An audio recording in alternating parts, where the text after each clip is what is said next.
We're back with the Screen Team, and we're back with Kim, ready to review another film for you. And this one is definitely a classic. If you haven't heard of this one, it's called Stand By Me. This was a film that came out in around 1986 or so, and it's a movie that's based on a Stephen King short film. Did you know that? Yes. It was called, what was it called? The Body. The Body, back from 82. So this is a film that stars a very young River Phoenix, Will Wheaton from Star Trek, The Next Generation, also Corey Feldman and Jerry O'Connell. What were your initial thoughts? Because this is a film that's been around a long time. Yeah. Did you see it in theaters, or was it one of those things you just kind of saw as you grew up? I watched it as I grew up, and I've watched it several times. Yeah. So yeah, I've really liked the show. What is it about Stand By Me that you like so much about it? Just, I think the bonding experience, of the best friends, and they're all totally different. So they're four friends from totally different backgrounds, and yet they have that, like I said, special bond, and then they set out on this journey, and they learn a lot more things, I think, about each other, and just a really good story. It is, and for me, this is a movie kind of like Shawshank Redemption. Whenever I see this on TV, I've got to stop everything I'm doing, and I've got to watch it, even though I've seen it like a million times. Yeah, it's really good. Do you have any favorite scenes in the movie, Kim? Oh, there's several. I like the part where they go into the junkyard and the dog's there.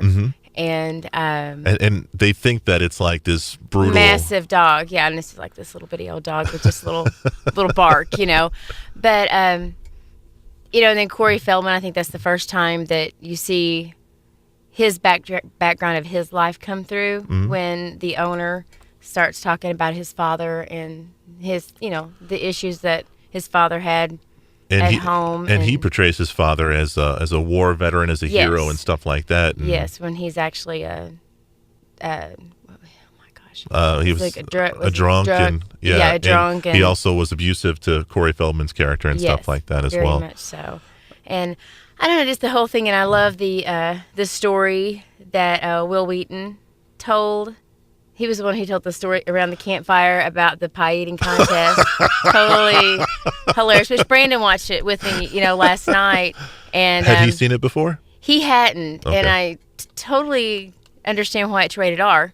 So it's not for the children, young children, because I had to send Carly out of the room because she started watching it until they started throwing around every word that you could imagine, and that's all through the story. Because that's one of the things that. It says it's based on, the kids, lighting a cigarette and throwing around adult language and just being out on a journey, and they definitely do that. It's true. It's true, man. True. Watching this film, I've seen it a million times, like I said, and, there's a lot of scenes that still kind of get me. I have a hard time. I had to fast forward through this one part, when they're going through the water and the leeches are all over them. Yeah. I still can't watch that scene, man. I've got issues. They make you cringe just a little bit, especially if you're a dude. So. Yeah, exactly.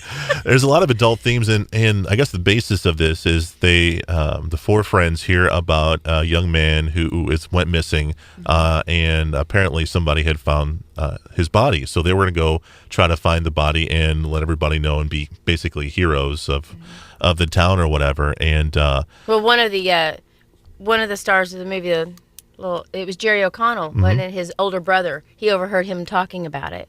And his older brother is kind of like a thug. He's a thug. He's in a gang or whatever. Right, with Kiefer Sutherland. Yeah. And so they didn't know they were going to go out and try to find the body as well. And they were like major thugs, and so it's really it's a good story, like I said, because once they set out on the 2-day journey to find the body that had been hit supposedly by a train, they also learned how to have strength and courage for themselves rather than have fear inside of them when Will Wheaton stands up to protect his friends, and that's a really good scene too at the end. That was awesome. The whole movie is great. Yeah, that's the one part where, because they kind of leave that up in the open. Will Wheaton he saves his friends because Kiefer Sutherland has a knife and he's threatening the entire crew there, and he basically says, "Back off."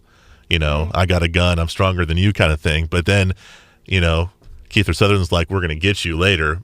but then you never find never out. know. Yeah, so you never find out what happens with that. But this is a very, very good movie. It's a classic movie. It's got great kind of 50s music. Oh, I'm all about that. Yeah, And 'cause I it- love the 50s, and it's got wonderful music. Yeah, and it's just one of those films that it's more about the journey than the overall plot. It's just very, very good. One of my favorite scenes is at the very end, where you see Will Wheaton and River Phoenix saying goodbye to each other. That was sad. It gives me goosebumps. And he says, I'll see you later. And then River Phoenix is like, not if I see you first. I know.